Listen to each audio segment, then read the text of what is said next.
Olá galera, tudo bem? Bom, hoje a gente vai dar prosseguimento aí na aula de geologia. A gente começou há umas 2 semanas, né, falar sobre geologia, esse âmbito, né, da geofísica, no caso. A gente começou a falar lá sobre as estruturas interna da Terra, né, as camadas, vamos dizer assim. Depois, a gente passou pelas eras geológicas, mais para entender esse processo de tempo geológico, né, que é muito importante, e algumas características, né, aí do tempo geológico. Depois, já na semana passada, né, nas aulas da semana passada, a gente falou dos movimentos, a gente entrou na questão das placas tectônicas, a gente falou da deriva continental lá, que é uma teoria preliminar, vamos dizer assim, feita lá pelo Wegener. E depois a gente falou sobre a teoria hoje em dia totalmente aceita, né, que é a teoria das placas tectônicas, que de fato corroborou com a deriva a teoria da deriva continental. Bom, então a gente também falou sobre os movimentos, né, só recapitulando, a gente também falou sobre os movimentos das placas tectônicas, que elas têm variações de movimentos, né? Algumas são convergentes, então elas vão convergir uma na outra, então a gente chama de movimento convergente. Algumas têm os movimentos divergentes, então elas divergem uma das outras, então elas vão fazer esse movimento aqui, ó, se afastar uma das outras. E também os movimentos transformantes, que é aqueles que uma placa A e uma placa B, elas vão uma deslizar na outra. Elas não se chocam nem se afastam, elas apenas deslizam uma das outras. É, Também eu dei exemplos, né, desses movimentos. Eu coloquei como exemplo movimentos divergentes a placa sul-americana e a placa africana, que elas estão se afastando uma da outra. Até por isso, o continente sul-americano está se afastando do continente africano. No movimento convergente, citei a placa de Nazca com a placa sul-americana, então ficar ali no litoral Pacífico, do Oceano Pacífico, que eles estão convergindo, então por isso que tem tanto. Tentando não, por isso que tem a cordilheira ali dos Andes, né? No Chile, no Peru, Equador, etc. A Argentina também pega um pedaço, é um movimento convergente. E por último, o movimento transformante, que eu falei um exemplo, é a falha de San Andreas, né? Tem o filme, né? O filme lá, o Terremoto, falha de San Andreas, que ali tem duas placas, a junção ali de duas placas, que estão em movimentos transformantes. Então, elas têm essa propriedade de movimento. Bom, opa. Bom, hoje a gente vai falar sobre sismos. Então, sismos são abalos sísmicos, né? Então, o que são abalos sísmicos? São os terremotos. Então, a gente vai conceituar alguns conceitinhos mais importantes dos abalos sísmicos. O vulcanismo também, alguns conceitos mais próprios aí do vulcanismo. E a começar a formação de relevo, que a partir daqui a gente já está, né, tudo esse conjunto que a gente está falando já é formação de relevo, desde a das placas tectônicas, eu falei para vocês. Então já é essa formação de relevo, essa modelagem de relevo. Então a gente vai só começar a entrar mais a fundo nesse processo de formação de relevo, que é um conteúdo, o relevo propriamente dito, que a gente vai começar a falar nas próximas aulas. Tudo bem? Bom, opa, aqui. Bom, então tanto o terremoto, o abalo sísmico, quanto o vulcanismo, ele parte do pressuposto da estabilidade tectônica. Então esses dois fenômenos, vamos dizer assim, os dois vão partir de uma estabilidade tectônica. que é constante. As placas tectônicas elas não estão paradas, elas se movimentam constantemente. Claramente a gente que não percebe, mas até mesmo pela magnitude do tamanho da placa tectônica, né? Então a gente não sente isso, logicamente. Eu até citei para vocês na aula passada que por ano, a placa tectônica sul-americana, que a gente está em cima, ela se afasta 3 centímetros da placa africana. Então você imagina 3 centímetros no ano. É praticamente imperceptível. Ninguém vai perceber a placa tectônica se movimentar. Mas ela está em constante estabilidade. E quando essa estabilidade ela aumenta, então ela projeta uma, uma explosão, vamos dizer assim, no sentido físico, de energia, é onde vai ter uma estabilidade tectônica maior. E aí o resultado disso vai ser o quê? Ou pode ser o mecanismo do vulcanismo ou os terremotos. Então vai ter essas duas bases aí de estabilidades tectônicas, tudo bem? Bom, começando pelos terremotos, né, ou abalos sísmicos. Eu coloco esse nome porque vocês vão poder encontrar em literaturas, ou até em provas mesmo, esses dois termos. Então, assim, o abalo sísmico é um pouco mais técnico, vamos dizer assim. Ele é um pouco mais técnico, então, em literaturas, etc., vocês podem encontrar mais como abalo sísmico. O terremoto é um termo mais popular, vamos dizer assim. Ele é usado também na, tecnicamente na geografia, mas ele foi difundido mais popularmente no meio, assim, vamos dizer assim. Bom, mas o que caracteriza um terremoto? Né? O terremoto é simplesmente vibrações. Então vai ser vibrações nas placas tectônicas que vai ser liberado a partir. As vibrações são o quê? São energia, a energia que eu acabei de citar. Então você vai ter os movimentos tectônicos. Esse movimento tectônico, por um certo motivo, pode ser uma anomalia, por exemplo, ocasional, vai liberar uma energia e essa energia vai propagar as vibrações. Tudo bem? Esses terremotos eles ocorrem principalmente nas bordas das placas tectônicas, então, principalmente nas bordas. Então, tem lá, como eu citei, a placa de Nazca e a placa sul-americana, que fica ali no litoral pacífico da América do Sul. Então ali tem constantes abalos sísmicos. Por quê? Porque ali você está numa borda, uma borda de contato, de movimento divergente entre a placa de Nazca e a placa sul-americana. Então, principalmente ocorre em bordas de placas tectônicas. Tudo bem? Mas por que tem esse principalmente? Assim? Então, assim, não é uma regra que vai acontecer só em bordas de placas tectônicas. Pode ter outros motivos de terremotos. Por exemplo, atividades de vulcões. Então, por exemplo, quando um vulcão entra em erupção, é normal a região que está próxima daquele vulcão você ter terremotos, você ter abalos sísmicos. Movimentação aí não é na borda, mas no meio da placa tectônica. Então você tem uma placa tectônica bem no centro dessa placa. Pode ter alguma variação de atividade, pode ter uma quebra, uma trinca, alguma coisa anormal, vamos dizer assim, e aquela região que está ali sofrer com abalos sísmicos. Tudo bem? Então, aqui é que vocês estão vendo. Até puxar aqui.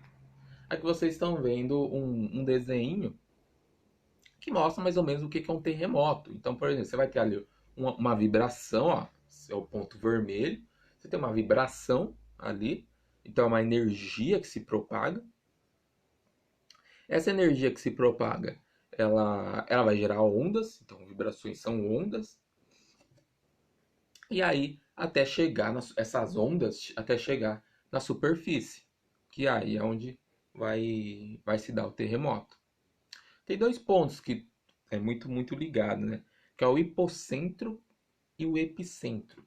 O hipocentro, como vocês estão vendo na imagem, é o ponto onde vai se originar a vibração.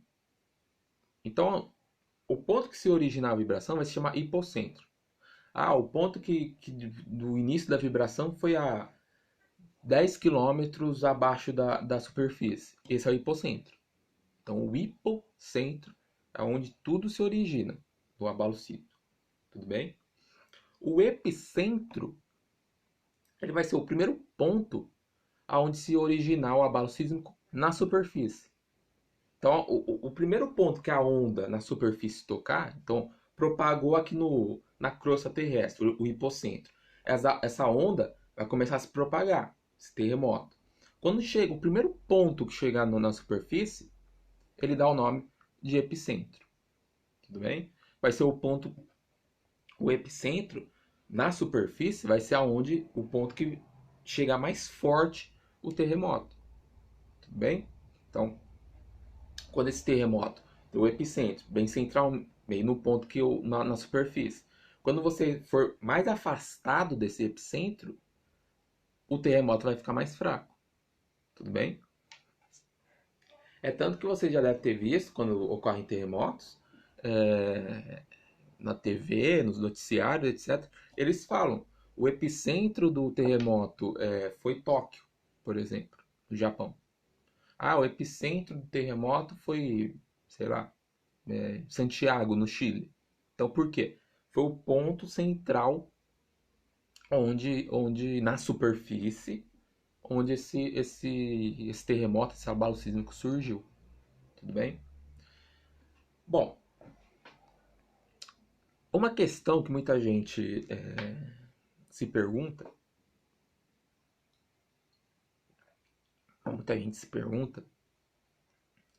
é sobre o Brasil.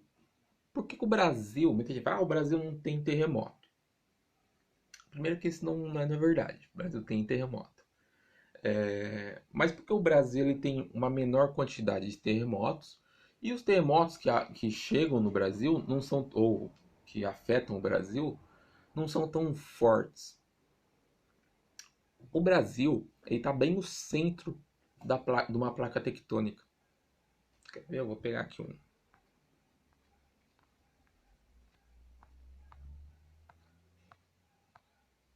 desenho aqui. Ó, opa. Ó, a placa que o Brasil está inserida é a placa sul-americana, que é essa placa verdinha aí, ó. Essa placa essa placa verde, não, essa placa roxa, bem ao centro ali. Essa placa é a placa que o Brasil está em cima, o território brasileiro está em cima. Vocês estão vendo que o Brasil está praticamente bem no centro da placa. Ele é bem no centro da placa. Então você tem ali na parte oeste sul-americana, você tem ali a placa de Nazca com a placa sul-americana, mas está longe do território brasileiro. E à direita, a leste, você tem ali a junção da placa da africana e placa sul-americana, que fica bem no centro do Oceano Atlântico. Então, assim, as bordas das placas tectônicas que o Brasil a área do Brasil está inserido, está muito longe do território brasileiro. Então, por isso que a gente não tem grandes abalos sísmicos no Brasil. Tudo bem? Como que chegam aqui os abalos sísmicos? Porque tem, como eu falei, o mito que o Brasil não tem abalo sísmico é mentira. É mentira isso. O Brasil tem abalos sísmicos. Mas como que chegam aqui os abalos sísmicos? Basicamente por dois motivos. Ou são abalos sísmicos que geralmente são longe do Brasil. Por exemplo, há uns 2 anos atrás, mais ou menos, tem um abalo sísmico que ocorreu na Bolívia, aqui o nosso vizinho, país vizinho aqui. Aconteceu na Bolívia. Em São Paulo sentiram o abalo sísmico. Por que ocorreu isso? Por causa das propagações das ondas que chegou aqui em São Paulo. Só que tem um problema. Em São Paulo chegou muito mais fraco do que o epicentro lá na Bolívia. Então esse é um motivo. O outro motivo também que pode ocorrer é essa questão que eu falei que são outros motivos de terremotos. Por exemplo, variações no centro da placa. Não em bordas, mas no centro da placa. Alguma quebra, alguma trinca, alguma variação ali tectônica, nem no centro da placa. Então ali, essa variação vai ocorrer o quê? Um afundamento também, pode afundar uma placa. Uma placa não, um pedaço da placa. Tudo bem? Então, essas consequências secundárias, vamos dizer assim, também pode originar terremotos. Por exemplo, tem um terremoto há uns 8 anos atrás, mais ou menos, em Minas Gerais, que foi basicamente isso. Era um pedaço da placa tectônica que ela deu uma rebaixada, ela baixou por uma variação na crosta em si. Ela baixou. Essa baixada da crosta, o que aconteceu? Provocou um abalo sísmico. Tudo bem? Então, mas muito mais fraco. Tanto esse que eu falei da Bolívia, por o epicentro ter sido longe, quanto esse em Minas Gerais foi muito mais fraco. Tipo, não passava os 4 graus da escala Richter. Então, assim, foi muito mais fraco. Então, é por causa desses motivos aí que o Brasil, assim, o Brasil ele tem terremoto, mas não tem terremotos muito fortes em si. Tudo bem? E um outro quesito também que é muito falado são os maremotos, né? Ou tsunamis, como é popularmente conhecido. Tsunami é um dialeto, eu não lembro se é japonês ou da Indonésia, que quer dizer onda gigante. Então, mas tecnicamente é falado maremoto. O que é o maremoto? Vai ser um terremoto ocorrido no oceano. Então você vai ter, como o próprio desenho está mostrando ali, ó. Você vai ter duas placas tectônicas aqui, ó, juntinhas aqui. Uma vai dar uma variação, então ela tá aqui, ó. Ela vai dar uma variação como está no desenho. O que vai acontecer com essa variação? Ela vai dar uma saltada para cima. O que vai acontecer? Ela vai formar uma onda. Então, a energia que ela soltar nessa variação de placa vai ir para uma onda oceânica, no caso. E aí é o que forma um maremoto. Então, maremotos são o quê? São sismos ou atividade tectônica, né? Ocasionada no oceano. Então, a ocorrência vai ser no oceano, que vai resultar como essa propagação nesses sismos no oceano vai resultar como uma grande onda. Essas grandes ondas, elas podem chegar a 50 metros de altura, tem uma grande velocidade, então esses dois pontos delas são cruciais, são muito altas. Para vocês terem uma ideia, ondas no litoral de São Paulo não passam de 2 metros. Maresias, etc., não passa de 2, 3 metros. Então é muito grande. Para você ter uma noção, ondas no Havaí, que são os lugares de maiores ondas no mundo, a ilha de Havaí, chegam a 15 metros, 20 metros. Então são muito grandes. E alta velocidade. Então essas ondas com esse tamanho e com essa alta velocidade, elas vão penetrar o continente ou ilhas e vão destruir tudo que tiver na frente. Tudo bem? Alguns exemplos, né, de abalos sísmicos atuais, os mais atuais que a gente tem. O da Indonésia, em 2006, matou mais de 3 mil pessoas. Relativamente foi, entre aspas, pouco para um terremoto. Para vocês terem uma noção, a gente estava falando até de maremotos. Na Indonésia, 2 anos antes, desse 2006, 2004, acho que muitos de vocês devem se lembrar, aconteceu um grande tsunami de 2004, que foi originado por um choque de placas e afetou ali praticamente 13 países ali no sul da Ásia, no caso, e um deles foi a Indonésia. Vocês podem contar também Sri Lanka, é, Tailândia também, e deixou entre 250 a 300 mil mortes. Então, foi uma catástrofe assim das mais lembradas nos últimos anos. Um outro exemplo de terremoto foi o do Japão em 2011, matou na faixa de 15 mil pessoas, mas esse do Japão é mais conhecido pelas consequências que ele deixou. O lugar onde ocorreu foi no mar, foi no meio do mar, teve terremoto, originou um maremoto, um tsunami, e também, como consequência também disso, foi uma localidade onde ficava uma usina nuclear, usina de Fukushima. Procure aí no Google que vocês vão ver. A usina de Fukushima. E com o abalo sísmico, o tremor do abalo sísmico, o resultado do maremoto, simplesmente teve vazamento de radiação. Então, o governo tentou isolar a área, não deixar essa radiação sair, mas tecnicamente não deu muito resultado, né? Hoje ainda estudos veem que nessa região do Japão ainda tem radiação muito presente lá. Então, esse terremoto do Japão de 2011 é muito conhecido por causa da usina de Fukushima, tudo bem? E o Chile aqui, né, mais próximo da gente, também um terremoto em 2011 também, matou ali na faixa de 8 mil, se eu não me engano, foi menor quantidade, não, na verdade foi mil na verdade, foi bem, bem pouco, né, entre aspas.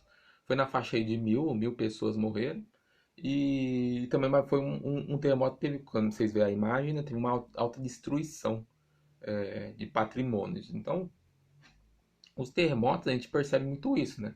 Tem uma grande destruição de patrimônios em si, assim, estruturais, e além de perca de vidas. Então, é o grande catástrofe humana, das grandes catástrofes. Bom, e aí a gente chega no outra, como coloquei, né? Outra anomalia tectônica, vamos dizer assim, que é o vulcanismo. O vulcanismo ele é toda atividade, deixar bem claro, o vulcanismo ele é toda atividade relacionada ao magma. Então, não necessariamente o vulcanismo está relacionado a vulcões. A gente vai ter duas classificações que não é necessário muito adentrar muito, mas o vulcanismo não está necessariamente relacionada ao vulcão. Ele está relacionado ao quê? Atividade magmática. Tudo bem? Mas o que vai ocorrer? Né? O vulcanismo ele vai ocorrer por meio de alta pressão. Então, esse magma sempre vai estar em alta pressão e, e alta temperatura, logicamente, no interior da Terra. O magma fica ali abaixo da crosta. E a consequência de uma alta pressão é o quê? Ele vai, uma hora, expelir esse conteúdo. Qual que é o conteúdo? O magma. O magma, aí vai ter uma diferença entre magma e lava. Você já deve ter ouvido falar de lava. O magma é o conteúdo quando ele está no interior da Terra. Então, quando ele está no interior ali da Terra, ele é magma. Quando ele é expelido e ele entra em contato com a atmosfera, ele vira lava. Tudo bem? Só que é aquilo. num desses processos de expulsão ou erupção de uma atividade magmática, pode ter a expulsão de outros conteúdos também, outras substâncias. Outras substâncias, é, como as cinzas, os gases também, então as cinzas, os gases, então as cinzas oriundas dessa lava. Os gases, então um gás muito presente numa atividade de vulcanismo é o enxofre. Então o dióxido de enxofre ele é muito presente nesses processos de vulcanismo. Também a poeira, o vapor d'água e algumas outros. Geralmente um vulcão entra em erupção, ele expele muitas rochas, então vai dar uma explosão. Ele pode expelir muitas rochas. Então tem todos esses materiais que é expelido. Um vulcão, aí já partindo do pressuposto do vulcão, ele é uma forma de relevo, então geralmente ele tem uma forminha de cone, né? Acho que todo mundo já deve ter visto por imagem, etc. Um vulcão. Tem essa forminha de cone. E ele é principalmente ali, originado pelo material magmático, pela lava. Ele é formado por isso. Como eu falei dos terremotos no Brasil, que são bem poucos e muito fracos. O Brasil não tem vulcões ativos. Então, a gente tem alguns vulcões que já foram ativos. Então, se pegar mesmo ali na região do Triângulo Mineiro, Uberaba, Ubatuba, Uberaba, Uberlândia, ali mesmo era uma região de vulcão. Então, mas são um vulcão que não está ativo mais. Então, há milhões de anos atrás, eles eram ativos. Só que por processos da crosta, eles não são mais ativos. Então, o Brasil ele não tem vulcões. Mas tem os países próximos aqui. O mais próximo vulcão do Brasil fica na Bolívia. A Bolívia tem alguns vulcões não tão ativos mais, mas tem a presença de vulcões. Tudo bem? Bom, dos vulcões mais ativos do mundo, né? Inclusive, há 3 semanas atrás ele entrou em erupção. Inclusive essa foto da direita, ele entrando em erupção. É o vulcão Krakatoa. O vulcão Krakatoa ele fica na Indonésia. É um dos vulcões mais ativos atualmente. Então, pra vocês terem uma noção, ele entrou em erupção ano passado. E esse ano, como eu falei, há umas 3 semanas atrás, ele entrou em erupção de novo. Então, ele é muito ativo, esse vulcão. Como vocês estão vendo ali, como eu citei, ó, então ele expele o material magmático, então a lava, mas também vai ter outros materiais ali, ó, como essa imensa nuvem de gases, poeira, você também vai ter expelido. Isso muitas vezes atrapalha também outras atividades, por exemplo, as atividades aéreas. Teve há alguns anos atrás uma erupção no vulcão que está no Chile. E teve uma grande nuvem que esse vulcão expeliu. E ficou tipo, vários dias, várias semanas, a atividade aérea no local totalmente paralisada. Por quê? Porque não podia voar. Simplesmente. Se eles voassem no meio dessa nuvem que desse vulcão atingiu quilômetros de distância, poderia ter problemas. Então, foi parado por semanas a atividade aérea nesse local. Foi no sul da Argentina.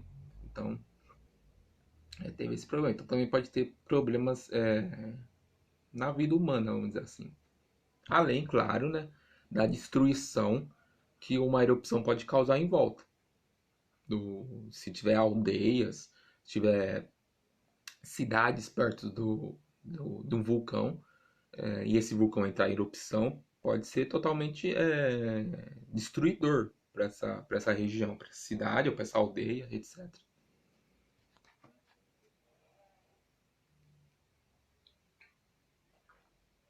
E vocês devem estar perguntando, né? Eu falei muito da Indonésia. Então eu falei de terremoto, falei de dois terremotos, né? Terremoto de 2004, terremoto de 2006, o vulcão Krakatoa, falei do Japão, falei do Chile. Então, por que toda essa região é tão oriunda em questões de abalos sísmicos e vulcões? Essa área, então essa área da região do Pacífico, vocês estão vendo essa imagem da esquerda, que está bem, bem destacado por um trecho vermelho mesmo, até aqui, ó. A gente chama ele de Círculo de Fogo do Pacífico. Por quê? Porque essa área toda ilustrada ali, ela detém 80% de todos os vulcões do mundo. Ou basicamente 3/4 de todos os vulcões do mundo. Então você pega todos os vulcões do mundo, 3/4 ou quase 80% vai estar nessa região. Essa região também é um lugar que tem muito abalo sísmico. Então você pega o Chile, você pega essa região do sul da Ásia, você pega o próprio norte, o nordeste da Ásia mesmo, ali o Japão, por exemplo, tem muito abalo sísmico. E por que tudo isso acontece? Porque tem esse nome, Círculo de Fogo do Pacífico. Porque essa delimitação que está bem destacada por essa margem vermelha, olha no desenho do lado, aqui ó, no desenho da direita. É uma localidade que tem bem as bordas de placas tectônicas. Tudo bem? Então, fica bem ali ó, onde a placa é do Pacífico. Então, tanto ali na parte do sul da Ásia, ali a parte do Japão, o Japão está bem em cima de duas placas tectônicas. Então você tem aqui ó, duas placas tectônicas. O Japão está bem aqui em cima. Então por isso que tem tanto terremoto e tanto vulcão no Japão. O Japão ele tem centenas de terremotos diariamente. Terremotos fracos? Fracos. Mas diariamente ele tem dezenas de terremotos. Também ali, ó, como já falei um monte de vezes, na costa do Chile ali, ó, a placa de Nazca e a placa sul-americana. Também são placas convergentes. Então toda essa área, ó, tudo é o quê? Tudo se remete a ter uma alta taxa de sísmico, de terremotos, e uma grande quantidade de vulcões. Tudo bem? Então, quando falarem Círculo de Fogo do Pacífico, é essa área. Então, alta quantidade de vulcões e uma alta atividade sísmica. Ok? Bom, a gente falou sobre esses processos de vulcões, abalos sísmicos, que são processos de modelagem de relevo. Então, quando ocorrem esses processos, é o que a gente chama de forças endógenas. Então, por meio do conteúdo interno da Terra, você vai se modelar o relevo, ou seja, modelar a superfície terrestre. Tudo bem? Mas tem alguns processos que dessa modelagem de relevo, que também é oriundo da atividade das placas tectônicas. A primeira é a orogênese. A orogênese é destacada por um processo de formação de relevo horizontal. Por quê? Ó, a gente tem duas placas, até marcado pelo desenho ali. Ó. A gente tem duas placas convergentes. Lembra que eu falei para vocês? Uma placa ela vai para baixo, então ela vai mergulhar, enquanto a outra vai ficar aqui em cima. Geralmente essa placa que mergulha é a oceânica, ok? O que vai acontecer? Quando essa placa aqui, ó, que está ali como placa A, vai mergulhar, ela vai fazer esse movimento aqui, ó. Ela mergulha, ela se choca com a placa, com essa placa aqui, ó. Ela se choca, que está ali placa como a placa B, e ela vai fazer isso aqui, ó. Então aqui, ó, ela dobra. Como que chama isso? Dobramento, ok? Então esse processo aqui, ó, se movimentou, a placa foi para baixo e fazer esse processo aqui, ó, se chama de dobramento, como está nessa imagem do lado da direita. Você tem uma placa B, a placa A, elas convergem pelo mesmo lado, né? Uma placa convergente. Uma vai para baixo, a outra permanece onde ela está, só que ela vai dobrar. Por quê? Porque ela faz isso aqui, ó. Seria como fazer isso aqui, ó. Então está aqui, a placa veio para baixo e ela dobra, ok? Exemplos dessa atividade: Cordilheira dos Andes, Himalaia, Cordilheira do Himalaia, montanhas rochosas na América do Norte. Todos esses relevos, essas montanhas, são o quê? São processos de dobramento. Inclusive, são dobramentos que a gente chama dobramentos modernos. Por que dobramentos modernos? Porque são muito recentes. Recentes em termos geológicos. Tá? Ela finalizou ali no Mesozoico. Então, são, sei lá, mais de milhões de anos. Mas, relativamente, em processos geológicos, são recentes. Então, por isso que é chamado de dobramentos modernos. Então, sempre quando falarem de dobramentos modernos, é os Andes, é o Himalaia, é as Montanhas Rochosas, é os Alpes suíços, são todos dobramentos modernos. Dobramentos por quê? Por causa desse processo aqui, ó. Lembra da minha mãozinha, tudo bem? Então essa é a orogênese, ok? E aí a gente tem a epirogênese. A epirogênese vai ter uma diferença. Enquanto a orogênese é um processo horizontal, então ela vai fazer isso aqui, ó, é horizontal, assim, ó.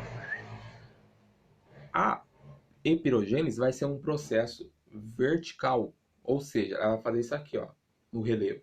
Ela vai subir ou descer, tudo bem? É o que a gente chama, por exemplo, no processo de subida, vamos dizer assim, soerguimento, então vai erguer um pedaço ali da placa tectônica, ou no processo onde ela vai descer ao rebaixamento, ok? O que vai propagar isso? Falhas, então falhas tectônicas, falhas de relevo, fraturas também da estrutura. Então, sempre quando vocês ouvirem falar de falhamento, é esse processo onde a crosta, ali a superfície, vai dar um declínio, ok? Como vocês estão vendo no desenho aqui embaixo, aqui, ó. Vocês estão vendo em cima um processo de soerguimento, então ele vai fazer assim, ó, um processo de rebaixamento, e no desenho abaixo também, ó. Então vocês vê um processo onde teve um levantamento de relevo,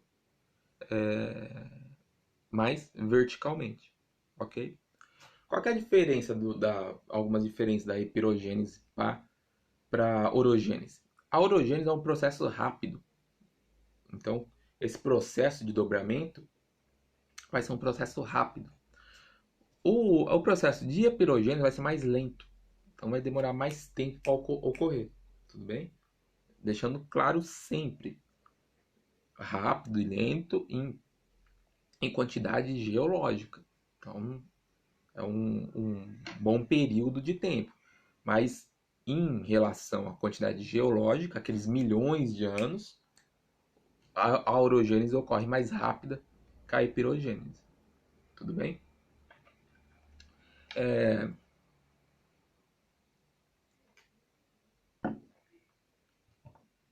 E um outro ponto também da epirogênese, vocês devem ter notado.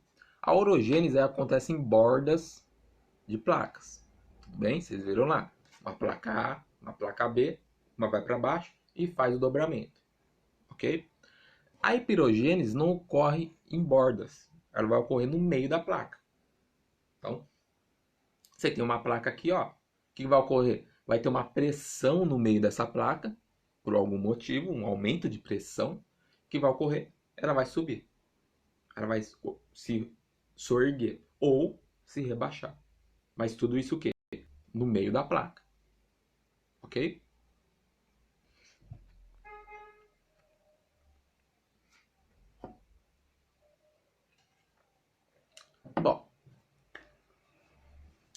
Então, todo esse processo que a gente está falando, esse de orogênese,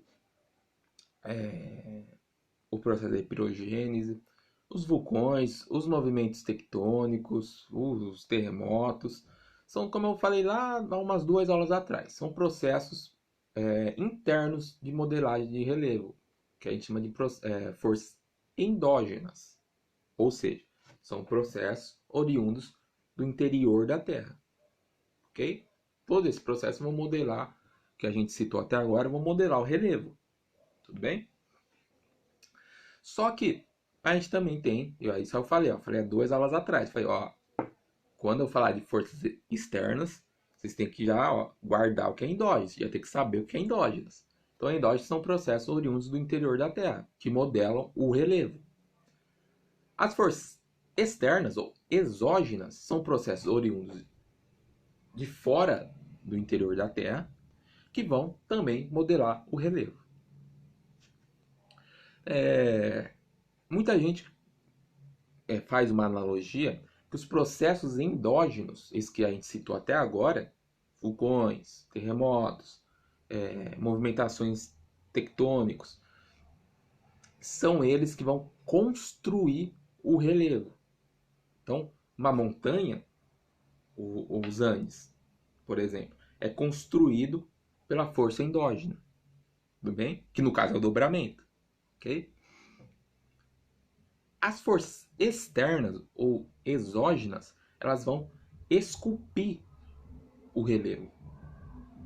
Então lá, as forças endógenas constroem aquela grande cadeia de montanha dos Andes, e as forças exógenas vão esculpir aquele relevo. Ou seja, ele é mais delicado, vamos dizer assim. Ok? Então tem essa diferença. Vocês vão notar quando eu falar do que são essas forças externas. Tudo bem? Mas recapitulando, pensam assim. Forças exógenas, endógenas constrói e forças exógenas esculpe. Ok? Vamos lá. Qual que é o meio dessas forças exógenas? O intemperismo. O que é o intemperismo? É o processo de degradação, como eu coloquei ali, né? Degradação e decomposição de rochas. Então, você tem uma rocha lá, pensa, tem uma rocha, por meio de um intemperismo, essa rocha vai se degradar. Tem até uma rocha, cara.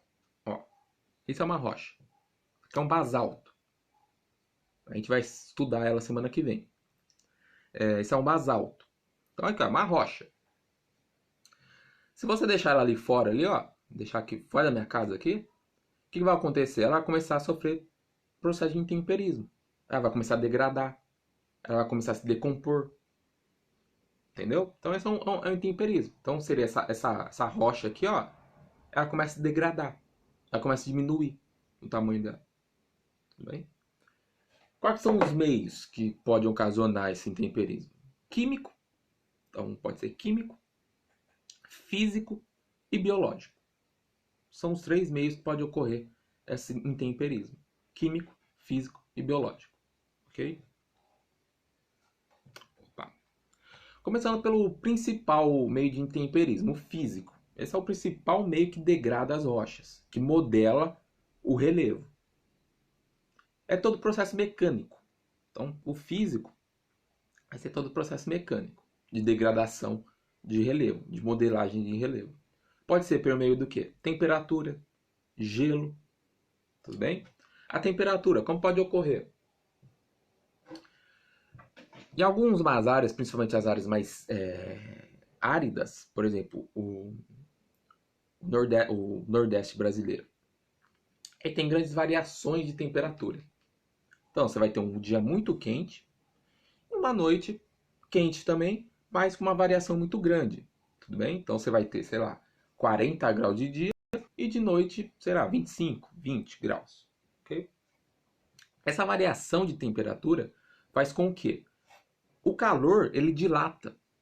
Então, você deve aprender isso em física. O calor, ele dilata uma substância. Então, ele dilata. O frio, ele volta à composição normal dele. Essa mudança de questão de temperatura, essa dilatação, essa volta ao formato, essa volta ao- às circunstâncias normais por um período de tempo, vai acontecer o quê? O que aconteceu nessa rocha aqui, ó, essa primeira imagem? Ela quebra, ela vai quebrar. Esse é um processo de intemperismo. Então, ela dilata e volta ao normal. Isso uma grande quantidade de tempo, até que ela dilata. Quando eu falo dilata, não é ela dilata que vai ser perceptível, não. Mas as substâncias químicas dela que vão dilatar. Tudo bem? E o gelo, essa imagem de baixo aí, o que vai acontecer no gelo? Que é uma questão física. As pedras têm poros, então pode ter pequenos buraquinhos. O que vai acontecer? Nesses pequenos buraquinhos pode entrar água. Então, vem uma chuva, etc., entra água nesses orifícios da rocha. Quando se entra essa água e muda a temperatura e congela essa água, o que vai acontecer?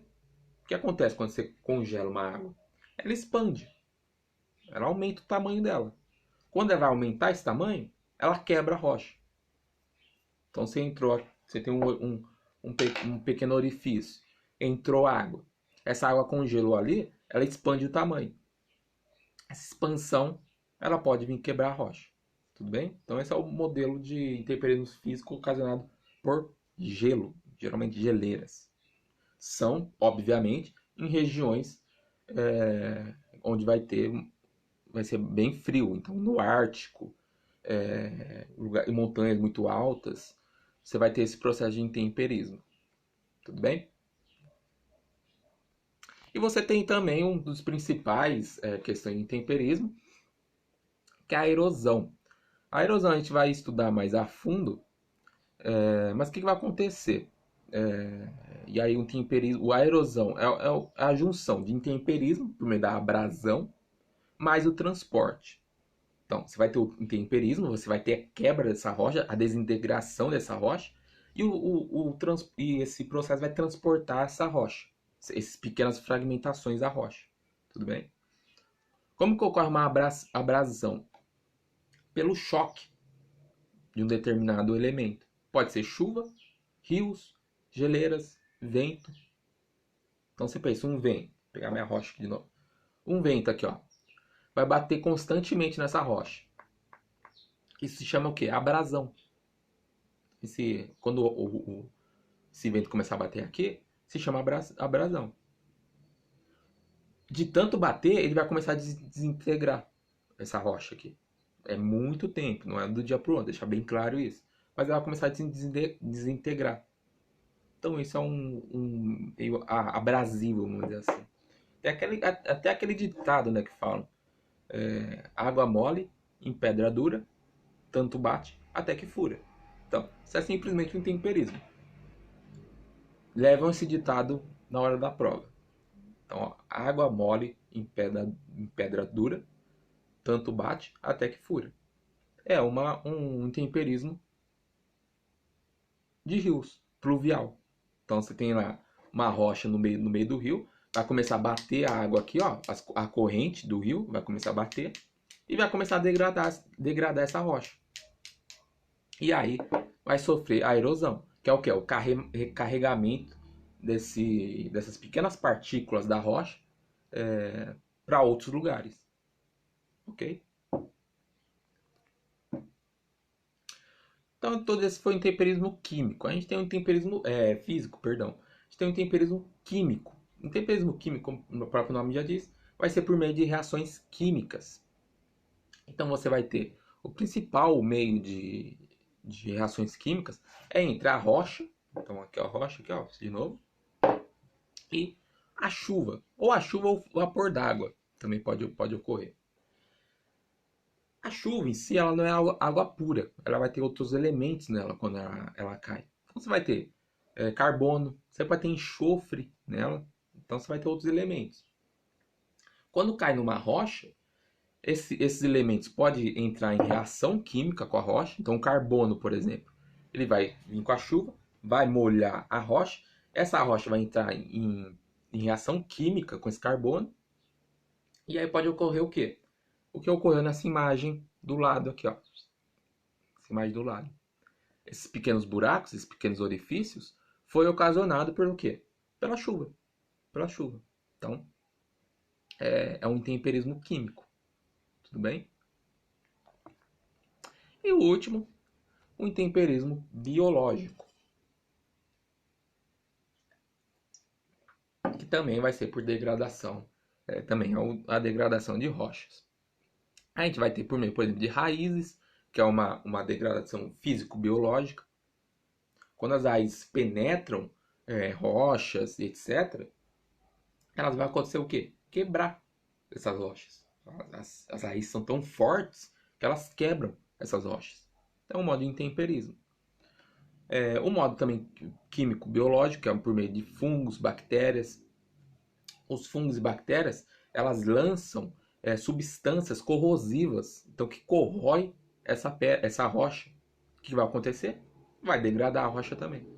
Então, esse meio também químico-biológico, ok? Bom,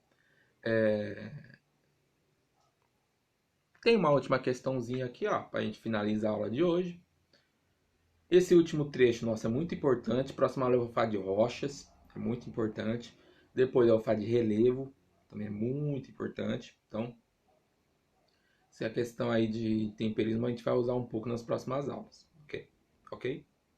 Bom, então vamos lá. Última questãozinha, ele fala: as placas tectônicas são gigantescos blocos que compõem a camada sólida externa do planeta e que estão suspensas pelo magma incandescente no interior da Terra. Tudo bem? Existem 10 placas tectônicas da crosta terrestre, as 10 maiores, que provocam dobramentos e falhas. São exemplos desses dobramentos e falhas, respectivamente. Então, ou seja, ele quer que vocês dão um exemplo de dobramento e um exemplo de falha. Ok? Ok?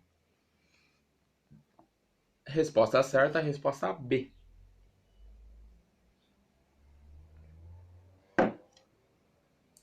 Por que resposta B?